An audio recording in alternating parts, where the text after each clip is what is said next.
ప్రియమైన స్నేహితులారా, 1 పేతురు 3:12 ఇలా చెబుతోంది, ప్రభువు కన్నులు నీతిమంతుల మీదను, ఆయన చెవులు వారి ప్రార్థనల వైపునను ఉన్నవి, గాని ప్రభువు ముఖము కీడు చేయువారికి విరోధముగా ఉన్నది. ఈ వచనం మనకు ఒక గొప్ప సత్యాన్ని నేర్పుతుంది. దేవుడు ప్రతి ప్రార్థనను మాత్రమే చూడడు, ప్రార్థించే వ్యక్తి జీవితాన్ని కూడా చూస్తాడు. నీతిగా జీవించేవారి మీద దేవుని కన్నులు ఉంటాయి, వారి ప్రార్థనలను ఆయన ఆలకిస్తాడు.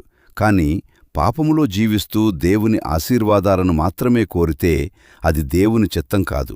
దేవుడు పాపాన్ని సమర్థించడు. అందుకే ప్రార్థనకు ముందు మన జీవితాన్ని పరిశీలించాలి. నేను దేవునికి విధేయుడిగా ఉన్నానా? నేను నీతిగా జీవిస్తున్నానా? గుర్తుంచుకోండి, దేవుని చెవులను చేరే ప్రార్థన నీతిమంతుని హృదయం నుండి వస్తుంది. కాబట్టి ప్రార్థనను మాత్రమే కాదు, జీవితాన్ని కూడా మార్చుకుందాం. అప్పుడు దేవుని సమాధానాన్ని అనుభవిస్తాం. దేవుడు మిమ్మల్ని ఆశీర్వదించునుగాక. ఆమేన్.